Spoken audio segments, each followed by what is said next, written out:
Oh, what a day! What a lovely day!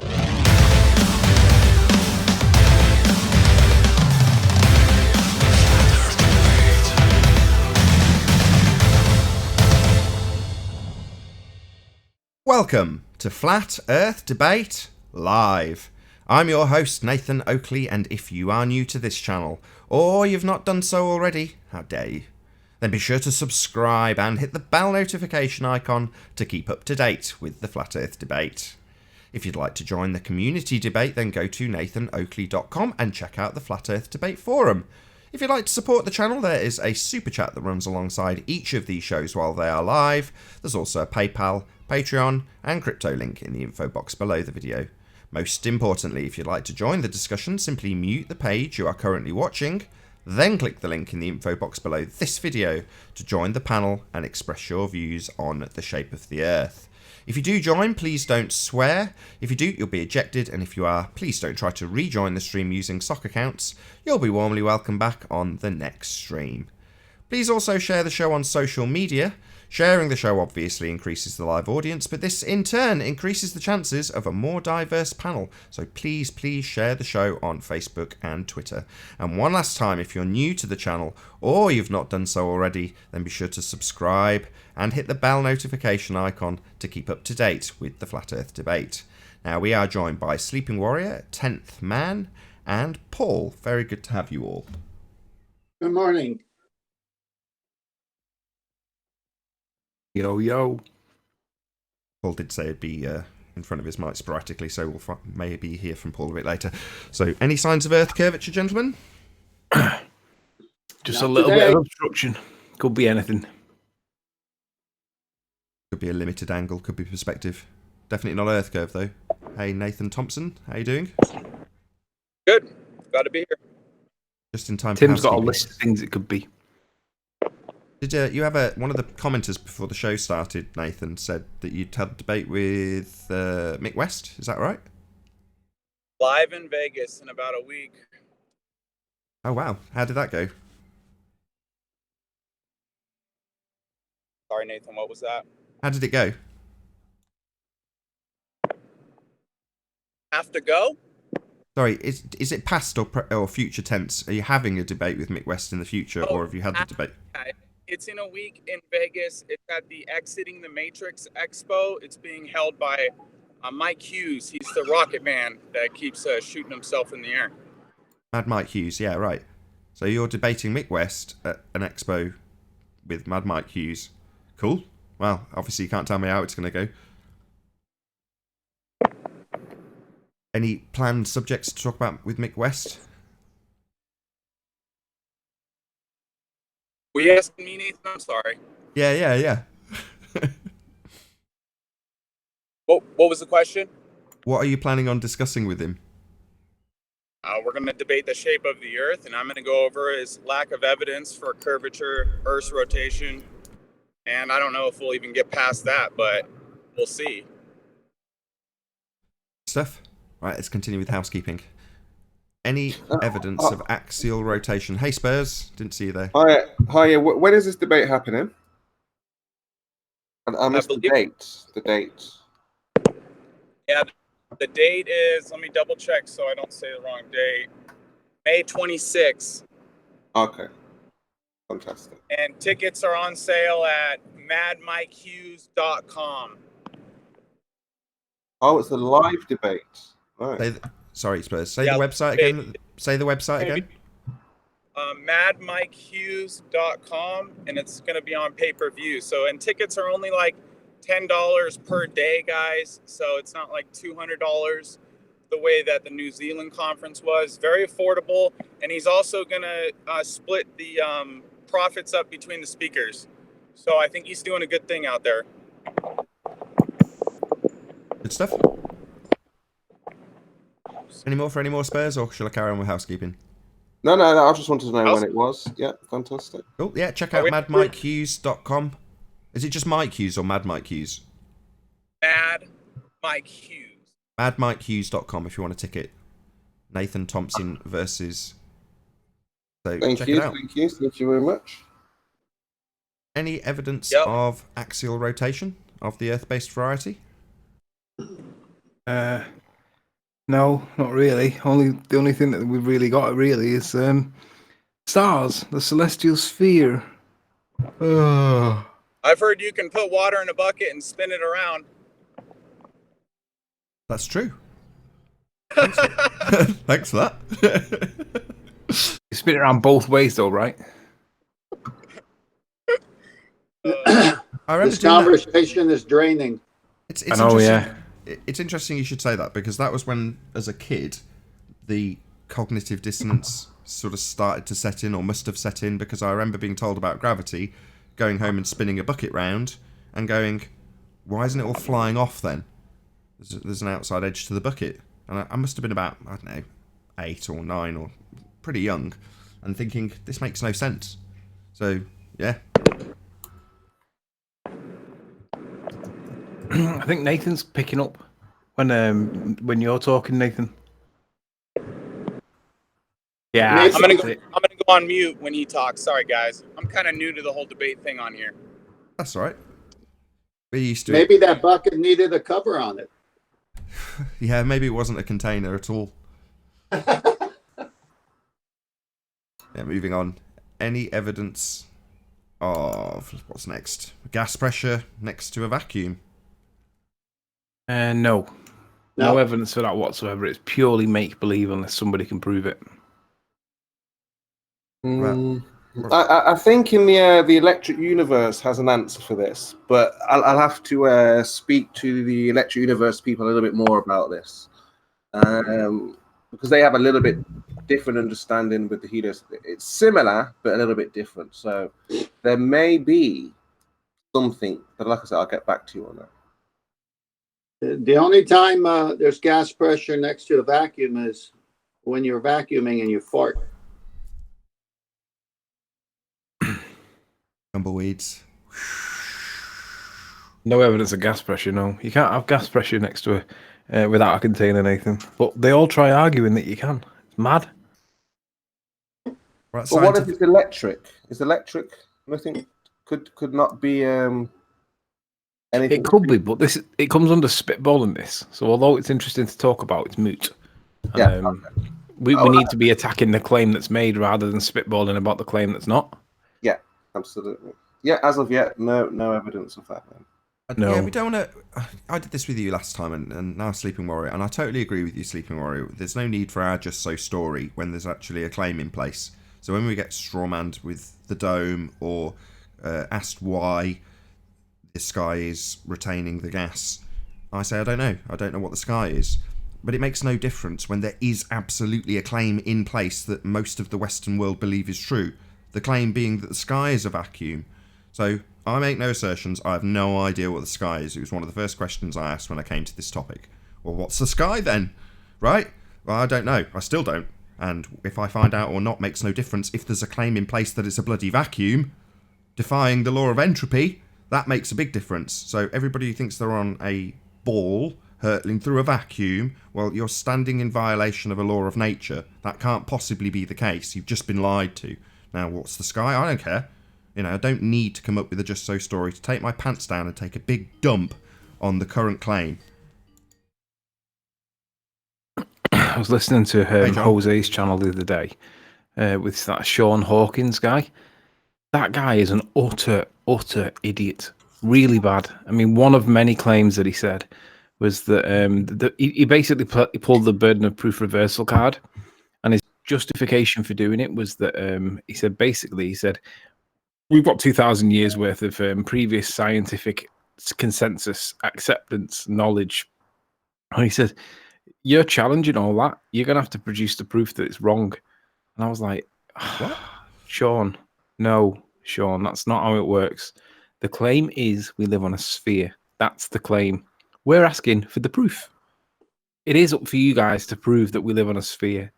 It's not okay to say we've got to prove it's flat. Don't be ridiculous. You're claiming it's a sphere. You're claiming thousands of years worth of experiments and observations and this, that, and the other. And what do you know? We've had 950 shows or whatever one, and we don't have any evidence to prove that we live on a sphere. And there should be lots of evidence for it if Sean Hawkins' position is true. But we've been asking and asking and asking and asking, and we're getting nowhere. So, Sean Hawkins, I don't know what planet you're on, but you're not on planet Earth. You have to produce the evidence to show that we live on a sphere. It is up to you. It's not up to us to prove that it's flat. We're not making the claim it's flat. Yeah, it might be flat. I think it could be a bigger ball, maybe. I'm not saying anything in terms of what it actually is. I'm just saying that you guys can't prove your claim to be true, and you expect everybody to accept and believe it. No, I want to see the proof. Sean, it's up to you guys to produce the evidence. Please understand, it's you that's making the assertion, not us. We're just asking for proof that it's true. Oh, I'll make a claim if you don't want. I'll make a claim I don't too. mind. I said first, John. Right, the Earth is obviously and observably flat. Any assertion that the Earth is curved comes with a hijacking of perspective. So there is no claim in that regard. And like the high priests of scientism, or pseudoscience, depending on what you want to call it, will declare that we have two reference frames and footballs are going into field goals because the Earth turns underneath, they will also declare the obvious and observable nature of our reality and say that stuff is flat. Yeah, obviously and observably. All of the explanations from the ball side have to negate the fact that it's obviously and observably flat. So I will make that claim, no problem. You go ahead if you want to say a different claim, John. Yeah, I do. It's most definitely flat, non-spinning, domed, and geocentric. I already showed that a number of times. Go see Flat Earth proofs. Now on to the next subject. Well, no, I'll plug Spurs- the show. Ballbusters. So on Saturday, 2 days from now, if you're watching this broadcast, whatever number 8, what is it? 35. I think we're on 835. Yeah. So in 2 days from now, there'll be Ballbusters, and we'll be covering the nonsensical, moronic arguments that are put forth by globetards who believe they live on a spinning ball flying through a vacuum of space. So that's what Ballbusters 10 will be about. Monumental. So if you want some demolitions of globetard arguments, that's the show for you. Be here or be sphere. I could chime in also with you and John by saying the second law of thermodynamics proves they're wrong. Yeah, on a number of different fronts. I'd like to get back to Spurs chemo. Electric universe, guys? Those are ball-tards. Well, as you know, I'm in the Discord, and there is one guy, you probably know, Mr. Grimm. Mr. Grimm? Yeah, he puts forward. He's one of those. Yeah, I know him. I met him about 2.5 years ago. He was one of the guys on that tattooed Jabba the Hutt Ken Wheeler nonsense that was trying to disprove the double slit experiment by single slit diffraction, right?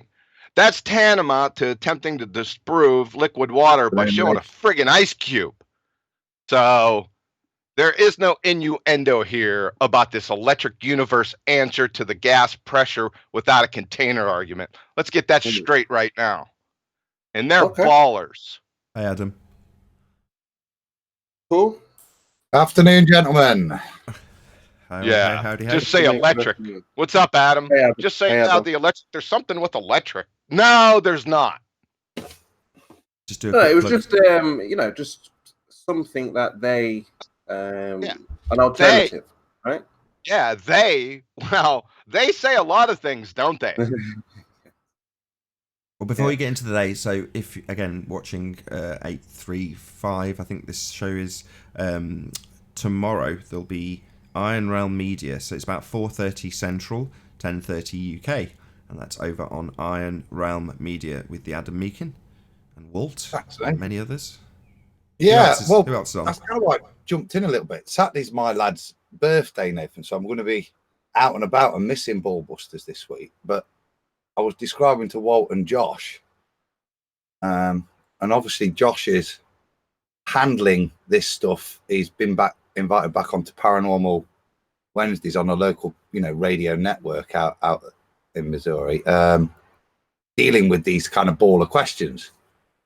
So I didn't know if I could offer you a 2-for-1, 2 IRM members for the price of 1 this week. Oh, I'll take a twofer. I thought it'd be a lot better placed, as well as me obviously being partying.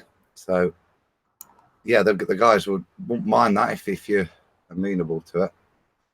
Sounds good. Is Mr. Thompson still here? Oh, hold on.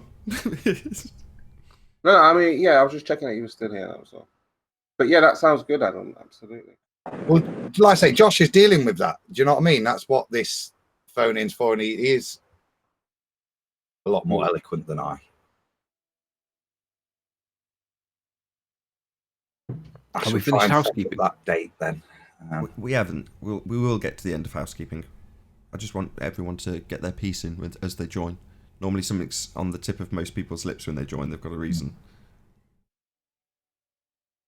Any more for any more? We'll move on in housekeeping if not. Yeah, go on. Move on. Any scientific evidence of gravity? Ooh. Ooh. Might be somewhat. Nathan, present my screen, sir. Oh, okay. Okay, so share this. Right. Right, so would anybody disagree with me if I said you're not allowed to infer extra causes in scientific method? I covered this in the pre-show. So, an independent variable must be real, capable of being varied and manipulated by you, the researcher, and it is your presumed cause. So there's no inference if you're manipulating it, right? So can we say presumed cause in the experiment? Because I was listening to this, and when we read those definitions out for you, Tony, I think they're trying to confuse again a little bit. That they are doing. They are doing. Right, let me make a couple of points here. Right, this is going to really demonstrate. You know that basically I've been pushing that relative density does seem to be creating its own force. It does seem to displace all by itself, as if by magic. Check this out. Blue Marble's video that he's ignored the conclusion of. I'm going to make the point here. It basically says, before we can discuss inference to the best explanation, we must be clear on what the explanation is. This involves the notion of causation and also of inference. This is from University of UBC. I think it was Southern California. Can't remember. Doesn't matter. What he says is, one of the most common confusions is thinking about causation, even among philosophers. It is to get it mixed up with inference. Don't make this mistake. Now, basically, ballers tell us that when an object moves down, gravity's pulling on it. If an object moves up, there is a buoyant force pushing, and it's caused by gravity. That's what they tell us. Now, the problem is there are other explanations for what we can demonstrate to be the cause of the movement. But Rumpus tells us that density isn't a cause, weight is a force. So I'm like, okay. So for ages, I just generally accepted it because I believed and accepted that he was probably telling us the truth. I never really thought to challenge it. I want to read this citation from Christine Huygens. If you're not sure who Christine Huygens is, it's the same bloke that assumed that Venus was the same size as Earth. And he's also the same bloke that assumed that Earth was a sphere for the purposes of calculating the distance to the sun. I'm going to highlight this bit here. This bit. I'm only going to read up to that bit. He's talking about light in 1678. One finds in this subject a kind of demonstration which does not carry with it so high a degree of certainty as that employed in geometry, and which differs distinctly from the method employed by geometers in that they prove their propositions by well-established and incontrovertible principles, while here principles are tested by the inferences that are derivable from them. The nature of the subject in relation to light permits no other treatment. So when you're talking about things that doesn't have another treatment, then you can infer cause. But where you do have another treatment, like scientific method, you can't. It's that simple. Now, people say, well, Rumpus tells us that you can't have density as a force because density it's not a force. He says that weight is a force. This is a picture of a small clip from a plastic bottle filled up to the very, very top with water. There's Before you do the diver, Tony, just with what you just said there on that quote, why would you want to infer something if what you're investigating has a method that you could apply which gives you not inference, but a definitive cause and effect answer? Would only fall back to inference if you can't apply. To deceive. Yeah, There is no inference in the scientific method. No, Zero. that's what I mean. If you, Hold on. I think that's Anthony's point. That's Yeah. the point he's making. sorry. Yeah. Good To point. deceive. The only reason why you would do that would be to deceive, because you can't infer extra causes. Now, Rumpus says that you can't have density as a force, only weight as a force. This is a little teat pipette, or a little, not dabber. I'm not sure what other people call these things in America, but we call them teat pipettes. And it's got a small section of air in it. And all that happens is you fill this up with water, little bit of air in there, and basically the idea is that if you compress the air by applying pressure, you will reduce the amount of air that's in here. The fluid will fill it up. It'll change the density of the teat pipette, and that will force it to displace. Now, Rumpus tells us that, well, no, because density is not a force. Well, if that's true, if density is not a force, then literally this teat pipette should never move when we squash the sides of the bottle and reduce the size of the air bubble inside. And obviously, as you can see, this is what he's doing. He's squeezing it, and then it drops, and then he lets go of it, releases the pressure, and then the bubble gets bigger again, and then it goes back up. Now, ballers will say, yeah, that's because there's a buoyant force. There's a force pulling it down. There's a force pushing it back up. Well, that may well be true, but what is the force? Well, we're adjusting the density, aren't we, by applying a bit of pressure. That's a bit like me with the salt. When I add a little bit of salt to the egg pressure, to the egg solution, that I can make that egg move just by adding a little bit of salt. Well, these are making the teat pipette move just by doing changing a little bit of pressure. It squashes and compresses the gas that's in the teat pipette. So Rumpus is saying that density is not a force, weight is. So the minute he applies weight mathematics, he can then explain this with gravity, right? Because he's implying gravity in the maths. Well, we've just seen that you can't imply gravity, or you can't imply extra causes when it's or when there's already an established principle, because we do have other ways of doing this. It's called scientific method. You can't imply extras. So the minute you call this weight, therefore it's a force, therefore you can infer gravity. No, it's clear. You can't do that in scientific method. You can do it outside of scientific method, fake science, pseudoscience, but you can't do it within.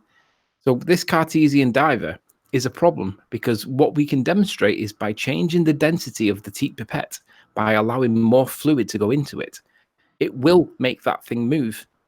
Now, if it moves, according to Newton at least, F equals ma, you've then got an acceleration. So there has to be a force. It appears that density is actually causing a displacement, because we're adjusting how much density is in there without changing anything else. We apply a little bit of pressure, it reduces the bubble, the thing drops. You let go of it, and it goes back up again. Oh, it didn't go quite far enough back there. There you go. So he squeezes it, it drops, and then he lets go of it, and it goes back up. He's literally directly changing the density of what's in there by compressing the gas. So it appears that force is, it appears that density is a force, because we can manipulate the density, as I did with the egg, as this guy's doing with the teat pipette. And that means that we can cause movement. And if we cause movement, mass accelerating, that is a force. So I don't know how the ballers can argue that density, relative density, displacement is not a force, because it is demonstrable that we can cause disequilibrium by changing the thing and then making it move. So why are you guys denying science? That's my question. Or have I got the science wrong? Because it doesn't support your position, does it? Thanks, Anthony. Done. That was awesome. Can I just say a quick hello to a new guest? Try thinking. How are you doing? Can you hear us? Yes, I can. Very good to have you. Yes, I can. Thank you very much. Is it? Can you hear me? Yeah, we hear you loud and clear. Thank Yeah. you. Sweet. Thank you. Hey, Anthony, can I ask you a question about your relative density argument? Absolutely. Come on. Have you heard about levitating objects by adding an electrostatic charge? I've heard of quantum levitation. I've not heard of electrostatic levitation. Tell me more. Okay, so I'm not super familiar, but if what I'm hearing is correct, and Tesla did it with the plates, is that it's not that's causing things to rise and fall. It's disequilibrium. It's a better example, because that's what you're creating when you add salt to the water and make the egg rise. That's right. Is you're creating a disequilibrium. Yeah, that's what Arwin calls density buoyancy disequilibrium, and he's right. If we've got two factors, this is where there's a little bit of confusion, and I think Nathan's a little bit responsible. So I'll just correct Nathan. Forgive me, Nathan. When you have a bowling ball on a table, the table is stopping that bowling ball from falling. The bowling ball is, although it's at rest, it's not in a state of equilibrium because its density relative to the medium in which it's in is massively out of whack. That's why they weigh quite a lot of weight. But if you drop that bowling ball in water, the density of the bowling ball is a lot closer to the water, the density of the water. So it may fall at a slower rate. It may suspend itself in the middle like the egg does, or it may actually float because it isn't dense enough to the water. But where you've got a weight, and you know when they say things like, well, put it on scales, what you're actually measuring when you measure it, when you put something on scales, you're measuring how far away from its equilibrium position that thing actually is. And the scales are acting as a fall arrest. So basically what my point is that if you've got an object that's suspended without any fall arrest to it, that's in equilibrium. Where you've got an object that's got something stopping it from falling further, and that would include a helium balloon on the underside of a shelf. If you apply a helium balloon to the underside of a shelf, that's going to stop moving up. The shelf is stopping it. That's a fall arrest. So that would register a weight if you had a set of scales upside down. So what you're really measuring is how far out of equilibrium the object is, and that's why you get this thing called weight. Really, what you're measuring is how much out of equilibrium it really is, and that's what we're measuring, and that's what we're told. And I'll give you an example. If you get a helium balloon and you pull it down and let go of it, it'll go back up to find the point where it wants to settle. If you pull that helium balloon on the underside of a shelf, then there's a force applying on the underside of the shelf. If you pull that helium balloon under the water in a swimming pool, that force is really severe. It wants to burst out of there.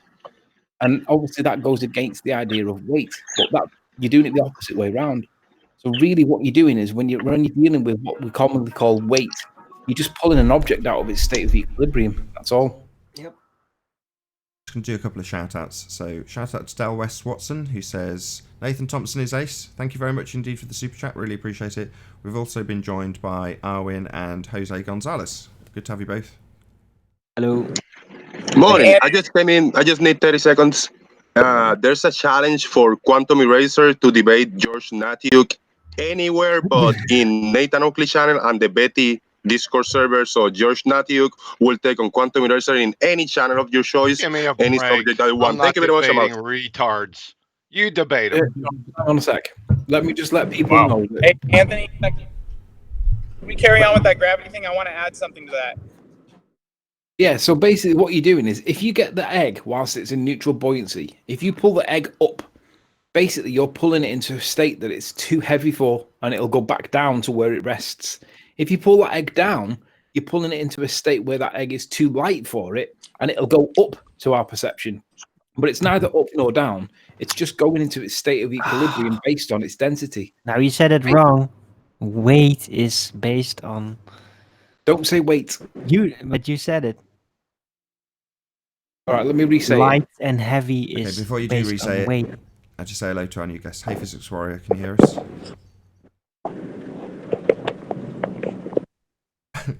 Hey, Physics Warrior. Hi, Nathan. Good morning. Good morning. Hey, Good good morning, talking. crew. Yeah, so Haven't missed anybody. just finishing off. Yeah, the thank egg, when it's suspended in its liquid, if it's not stopped from moving and it's sat in total suspension, that's in equilibrium, right? If you pull it down and you pull it out of equilibrium, it will find its level again by raising back to where it was. Equally, if you pull it up out of its equilibrium and let go of it, it'll go back down to where it's come from. Always, because that's relative density, right? It's finding its equilibrium.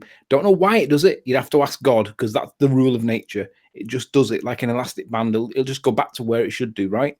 Either way. And it's the same for all objects. It's relative to the medium, and you can pull it out of disequilibrium or you can pull it into disequilibrium, and you can watch that it'll either move or not move depending on the medium it's in. That's literally what I demonstrated with the parts per million counter the other day. Ballers don't like that. They don't think that demonstrated density, but it did. They just don't accept it. They wanted it to be done with something called a hydrometer, but that's calibrated for something called gravity. It's begging the question. If you do that, you're just affirming you're affirming or reifying this concept of gravity that we know is nonsense. So no, this is why I saw Jaren's video and realized I can use that to demonstrate the amount of particulates in a liquid. So I did, and ballers just hate it. But yeah, it's literally. I've got to strap something on in that bit just so it just gets curtailed onto that particular point. So, in terms of begging the question, you've told Arwin off for not using the word weight. I know his point is that you use the word weight, but for the audience's benefit, can you explain why that's begging the question also? Why? What's begging the question? When you use weight, it's just part of their mathematics. I'm hopefully leading you so you can retain this point. It's the same point. The thing is, when we say weight, we mean it colloquially. But if we mean it within physics, right, it's got little g in there. Mathematically speaking, it's got little g. Now, I really should use the phrase mass. I should use the phrase mass relative to the medium's mass that you're in. I would stay away from that term. If I were you, I would stay away from mass. Well, I don't know what I would. use. What about just using energy? I don't know what other word to use. I mean, energy is going to confuse. Don't use I'm any all right word. with Just mass. stay away from. I don't care what the interpretation or the definition of mass is. We all understand what mass is. Hold on, let me get it. The question is, what are you trying to describe, and what's the context? So, give me a sentence that you would alternatively have used the word mass in. We'll see what the context is and see what the appropriate word, if one has to be used at all. So, you tell me what objects seem to seek their equilibrium position always. Don't know why. Just the way it is. It's the same way. It's the same that hot always seems to go to cold, and pressure always seems to go to non-pressure. Objects always seek out their position of equilibrium relative to the medium. That's why you've got to put things like a table underneath a bowling ball to stop it from falling. Because if you didn't have the table there and you had a channel that was like down to the point of where it would find its equilibrium, I mean, how far that would go, who knows? But my point is that it's always seeking its equilibrium. Don't know why. It just is. It's just the way it is. But it is a trait that we see, and we can test it. But ballers deny it at all costs. But it's clear that you can have a force by virtue of disequilibrium. And Arwin gets this. I'm not sure whether he'll agree with me now because he likes to disagree with me always. But Arwin gets that this is out of equilibrium. And if it's out of equilibrium and then it can freely move back to equilibrium, it will do always. Okay. Just the way it is. If I can just put that through my concisometer. So... objects seek equilibrium. Yeah. And can I add something to that, guys? Yeah, no, before you do, there's no mass in there. You didn't use the word mass once. True. Go ahead, Nathan. I think that's something that's important is to recognize that they're always talking about gravity relative to the Earth. And then they'll ask ridiculous questions like, well, why don't things fall sideways? No. Why don't things fall sideways? Things do fall sideways. Think about it. If you fill a bucket up, right, you can't fill a bucket up with vertical strips of water. As you fill it up at the bottom and it's the resistance, it fills sideways. And it'll do that all the way up. I got you. But what they're saying is, why don't things fall in air sideways? And what I'm trying to say is, on your model with gravity, it should. You should be able to hold a grain of sand next to a massive cruise liner and watch the cruise liner attract the grain of sand or cut the grain of sand in half. But it's always down. I agree. You should be able to walk past a cruise liner and get sucked into it because of the force of attraction between you and it. Or just your hair. At least your hair should stick up because of the gravity or something. But here's the thing: it's all the vectors are downward. And then also the gravity force should be getting stronger as you get to Earth's surface. But with the Red Bull jump, he not only didn't have Earth rotate under him for 3 hours, disproving Coriolis, but he deaccelerated as he approached Earth's surface. And the opposite should happen because the force should be getting exponentially stronger. Correct. That was with Fight the Flat Earth. If you look at the hangout I had with Fight the Flat Earth and he made that assertion, things would accelerate towards the Earth. And I showed him Felix Baumangard at the time. You should have seen his face. It was as if he was chewing a wasp. It was as if Mike Tyson had gone in there whilst he's got a mouthful of bees and just punched shit out of his face. And he was like, shit, I wasn't expecting that. The only person worse than Fight the Flat Earth is Brenda. That's all I'm going to say about that. Fight the Flat Earth's terrible. I don't know how he's even popular. He's just the main rhetoric guy for their current position. I did get a concession from him that his mass flow meter was not proof of Coriolis. I almost threw a party. I thought I could hear angels in heaven singing. Well, you said something just a few seconds ago about disproving Coriolis. He didn't disprove Coriolis. He disproved Coriolis in relation to the Earth. Be specific. Get it right.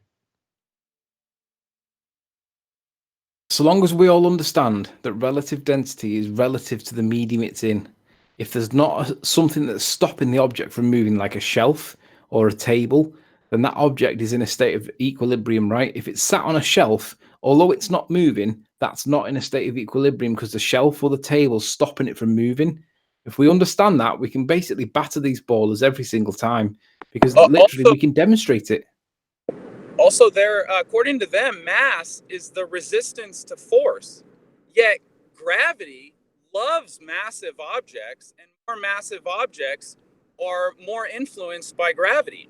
So it's like the opposite of what we observe. It's harder to push, it's harder to move massive objects, but gravity actually moves massive objects easier than it moves. I think we have to. Let me stop you there because I'm starting to get nauseated with this gravity term. Listen, they're just making this shit up. All right? Yeah. Every time I hear gravity, I hear invisible three-toed gnomes. And then all these flat earthers are stepping and fetching, fumbling and stumbling over themselves to try to give an alternate explanation to invisible three-toed gnomes. You don't have to do that. Just pummel the three-toed gnomes. I'm going to do a quick shout out to Defund NASA. So somebody in the chat got a bit irate and was like, read the super chat. Mass settles down relative to the medium it resides. That's from Defund NASA. Thank you very much for the super chat. I really do appreciate it. I would definitely have shouted you out, I promise. Yeah, well, he's saying mass too. Well, define mass. Indeed. Yeah, there's two definitions for mass. I was giving their definition of it is resistance to force. Hey, Nathan Thompson, if you, what vehicle are you driving right now? I'm in a Fiat. A Fiat. So if you broke down at the roadside in that Fiat and you needed somebody to give you... What? Said highly likely. Yeah, fix it again tomorrow, right? But yeah, Nathan Thompson, if you broke down in your Fiat and you needed somebody to give you a push, and a good-willed member of the public came up to you and said, yeah, I'll give you the push, but I can only push you at a 50 millionth of the object's weight, your vehicle's weight, whatever that weight is. Would you think that guy would be of any use to you whatsoever? Not at all, no. But that's what they tell us gravity is. It's a 50 I don't know, millionth of the with that object sort of weight force, according you to could, Henry Cavendish. I think with that sort of force, you could easily push through the bodywork on a Fiat. Maybe. Oh, and it's not Cavendish either. It's not Cavendish. Get it right. It's Reverend John Michel or Michelle Cavendish. So get that right. And let's not forget that he was superseded by Einstein, who said that it was parts in a trillion and down was the direction in which time slows. I don't care what he says. So it wasn't an experiment context. Anyway. I know, it's nonsense. It's complete garbage, you guys. Yeah, so who cares what he says? Honest to God, it seems to be the case that so long as we're arguing about gravity, whether it be Einsteinian or Newtonian, so long as we're arguing about gravity, that's what they want us to do. Notwithstanding I don't care the fact what they that want us there's to no do. evidence for it. I don't care what they want us to do. The tail's not wagging the dog here. Right? There is no such thing as invisible three-toed gnomes, i.e. gravity. Okay, just to slightly bring this back on track. So a second ago, Anthony, you gave one particular gravity a term. You called it, what was it, Newtonian gravity by any chance? Yeah. So John Off-Air has been speaking to this recently in regards to Newton's specific regards when it comes to gravity. I don't know, John, is there any chance you can remind us of what that was? Negative. Sorry? Negative. No. Oh, okay. He didn't want to be ascribed gravity. Oh, that part. Okay. Let us hold on one second. Let's go over that. Describe it, you said? This is important. This is important. So we've just had an explanation for what makes up, and I'm going to phrase this carefully. Reverend John Mitchell or / Cavendish gravity, which is what it will now be called.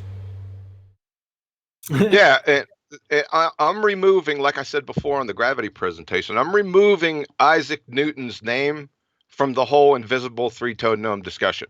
Why am I doing that? Well, in a letter to Richard Bentley on 25 February 1692, Isaac Newton says, listen to this closely. "'Tis inconceivable that inanimate brute matter should, without mediation of something else, which is not material, operate upon and affect other matter without mutual contact, as it must be if gravitation, in the sense of Epicurus, be essential and inherent in it. And this is one reason why I desired you would not ascribe innate gravity to me, that gravity should be innate, inherent, and essential to matter, so that one body may act upon another at a distance through a vacuum without mediation of anything else, by and through which their action and force may be conveyed from one force to another, is to me so great an absurdity that I believe no man who has in philosophical matters a competent faculty of thinking can ever fall into. Gravity must be caused by an agent acting constantly according to certain laws. But whether this agent be material or immaterial, I have left to the consideration of my readers." End of citation. He basically said, yeah, apparent force disequilibrium, it's not really something.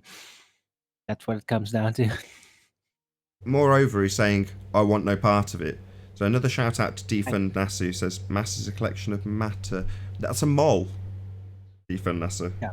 And also, he never claimed the hypothesis, by the way. I thought you were actually going to cite that. But yeah, that's the next one. Well, that's far more... If you ask me, he's talking personally, right? It's in a letter. So, yeah, while he might say in the... you say Principia? Yes, that's after the Principia was published. Right, so in that he might say, I feign no hypothesis for gravity. In this, he's making it much more explicit. In the letter, he's saying, don't attribute this to me. He also guess what happened? It was historically attributed to him. How ironic. That's right. Einstein took it off him in 1915 with his general relativity, where he snaps the wand in two that Craig loves. Shout out to Craig, dickhead. I like how he said you got to be an unthinking, senseless brute to believe it. Well, he does. He's quite firm, isn't he? But polite, and does point out that if he did believe that there's some magical force acting on them, basically, to paraphrase, you're mental, is what he's saying, isn't he? You have. He's quite clear about it, and then not with reasonable cognitive faculties, he says. I interrupt you because I wanted to shout someone out, Adam. Basically, shout out to the Raw Caveat for the super chat. Thank you very much indeed. Sorry, Adam. No, that was Nathan, read the super chat. I know quantum wants to move on from the gravity thing, but I think if gravity were real, we would see all the heavenly bodies attracting to all the other heavenly bodies. We wouldn't have constellations and perfect star patterns and all that. You mean invisible three-toed gnomes? Yes, exactly. I've always been confused why the moon and the sun, when they have the collective gravitational forces pulling the Earth, why doesn't it pull the Earth out of its axis, out of its orbit, or why doesn't? Gnomes. Nonsense. That's what we're back to. You keep on saying gravity. I'm substituting that term every time I hear it now. Maybe it'll get through. What should we substitute it with? Three-toed gnomes. Say again? Unicorn farts, three-toed gnomes, magic mushrooms, whatever you like. Make up some bullshit and insert it instead of the word gravity. It works just as well. I'm stopping everyone. Every time I hear that word, I'm stopping them dead in their tracks. I'm sick of it. I did the same with outer space, John. I agree. Have you noticed? I substitute outer space with sky vacuum. Yeah, I like that. Like, what is outer space again? A thermodynamics violation. Well, let's just say it like it is then. Sky vacuum. And people go, shit, what do you mean sky vacuum? The sky's not a vacuum. Well, no, you're right, it's not. Thanks for that.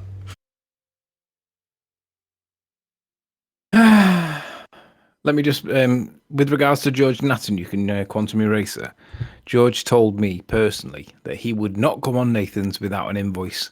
He wants to charge Wait a Nathan second. for Wait a his second. time. We're not talking about. I'm sorry, retards. This is the gentleman that came on here. First, he's a scumbag. Number two, Yep. he said in front of God and everyone that closed thermoses are open systems, right? And he doesn't know what the scientific method is. He doesn't know what a hypothesis. He doesn't know what an experiment is. I'm not debating retards. So Jose, I agree. you're a retard. So you debate him. Retard versus retard. We'll all show up. The thing is, though, with Jose, he might be a retard, but we like Jose because he's generally a nice kind of guy. He doesn't bring people's licensing authority up and try and get I them don't care sacked about for what he's. niceness. I'm not here for niceness. I'm not here to make friends. I'm here to establish the truth. Right. All right? There is a door That's open. Because people would assert that the truth is subjective and you haven't really got the truth and blah blah blah. The door is open for anything stated here to be challenged. George has come in that door and challenged it. He got absolutely obliterated. Now he doesn't want to come back. He wants to go somewhere else. He wants you to go to him. Well, this is exactly the same situation I get with Red's rhetoric. I'll give him the same exact explanation. You have two choices. Number one, if you, George Netanyahu, want to debate John, then you can. You click the link, you join, you debate him. He's here right now. I'm sure a member of the panel would drop, as we currently have a full panel, but you can if you want to. Now, I don't know if you heard what John says, but it sounds to me like he couldn't care less about debating you because he views you as a moron. So he's not too concerned, but it's pretty clear from your little bitch Jose, who toddled along like the good dog he is to pass on the message, that you do want to debate him. And there's a door and a means for you to do that, you bloody coward. Now, the fact that you want it on your terms means you're saying, I want to debate you. Yeah, we know that, George. On my terms. Oh, go fuck yourself, George. Yeah, if you want to debate him, you can. John doesn't. He's not interested in you. He thinks you're an idiot. Same with me and Reds. I don't give a crap about Reds. He's a moron. The guy just worships at the altar of R. I would obliterate him in about 5 seconds. Now he's got his tactics, as opposed to winning arguments, that he can employ on his turf. I don't give a shit what he wants. If he wants to debate me based on anything I assert here, he can. There's a door and a link, and I put my channel at risk daily to provide it. Well, you want me, do you? Oh, that's nice. I'm flattered. What's that you say? You want certain conditions for your want of me? Go fuck yourself. Shout out to George's crusty old dick.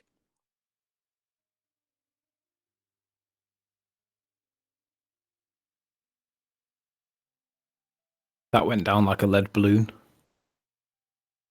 What needs to be said after that? He's exactly correct. He is, I agree.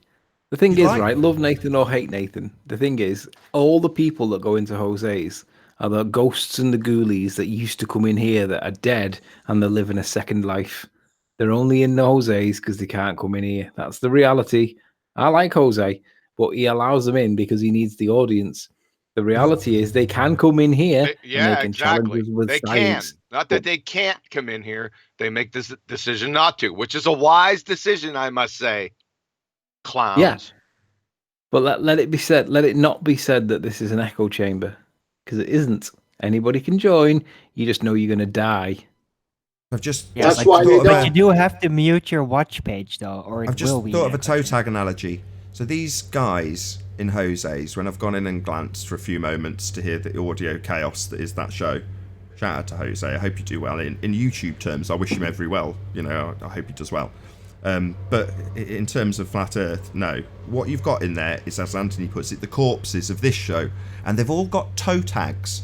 So next time you see one of those Muppets, ask them what their toe tag number is. Because that's what these shows are. Little death tags that they can have clipped to them. So I'm sure they all know their number. Ask them what number they got obliterated on. Because there will be a little number, a Flat Earth debate number, that's attached to each and every one of their toes. Because they are all the corpses of this show. They've all been destroyed. George on multiple occasions. Now he's too scared to come back. And wants his terms meeting for his desire to confront us. Yeah, we don't give you a second thought anymore, you foolish old man. Yeah, Rufus. The baller That's hospital. the new one. Rufus is probably there's the new toe tag number. He'll probably show up on Jose's channel most immediately, right? Well, when they have arguments that don't hold up their point, they have to change the subject and say we need a fair panel. But their arguments, if it was real, they can come with those arguments to the show. And they did, and it was disclosed that it wasn't real. So now they're scrambling. Jose did something different last week. He actually had predominantly was like 5 and 5, but one thing he did that was different. He did a 1-on-1, and then he captured a lot of audience with that. So I'm not sure what could happen in the with who 1-on-1 with who.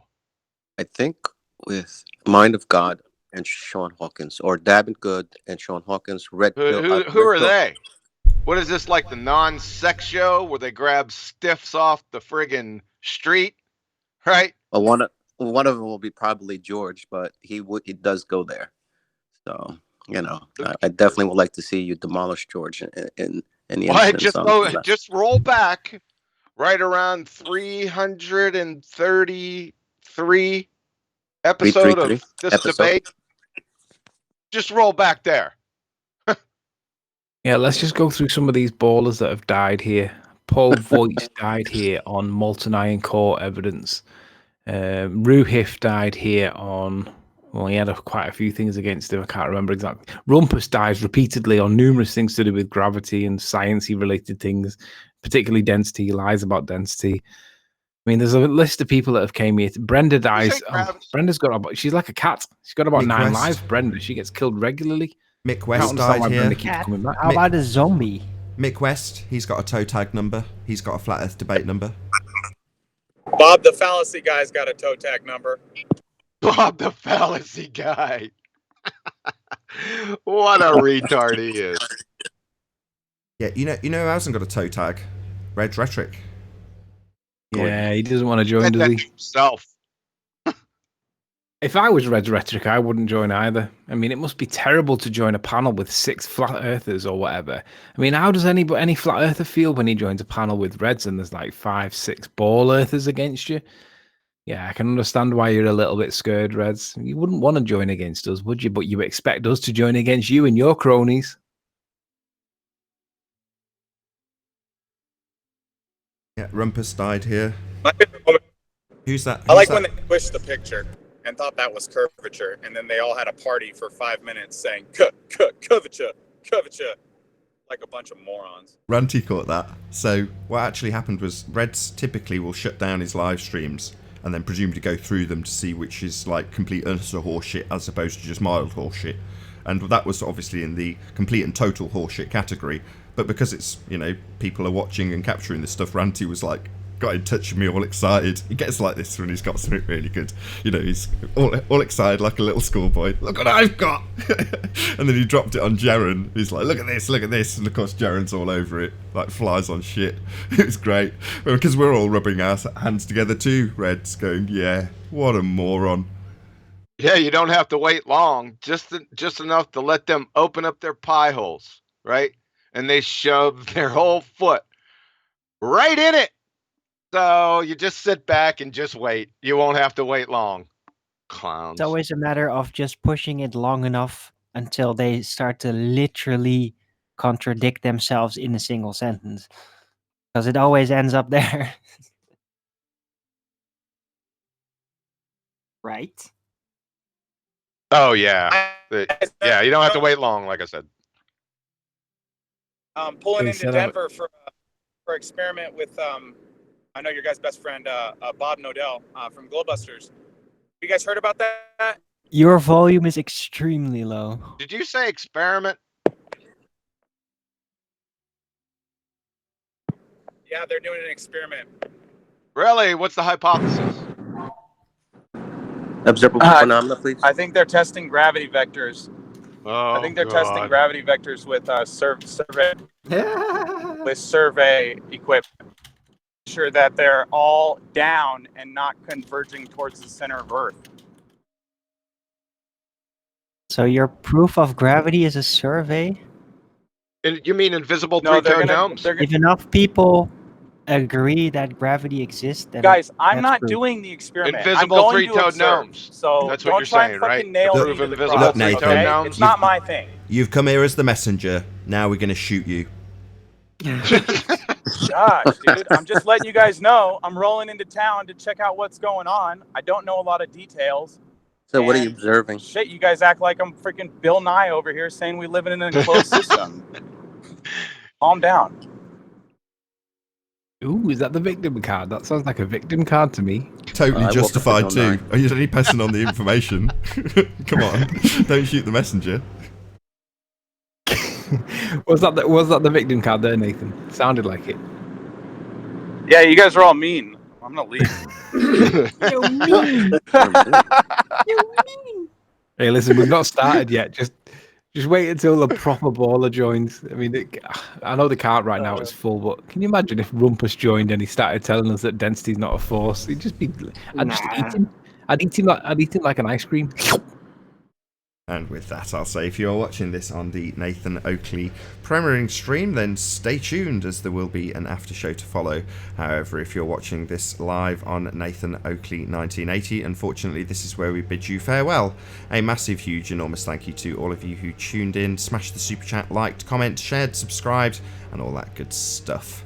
Be sure to check out nathanoakley.com and the Flat Earth Debate Forum to keep up to date with the community debate. I've been Nathan Oakley, and I'll see you all in the next video. Stay tuned if you're watching on Nathan Oakley.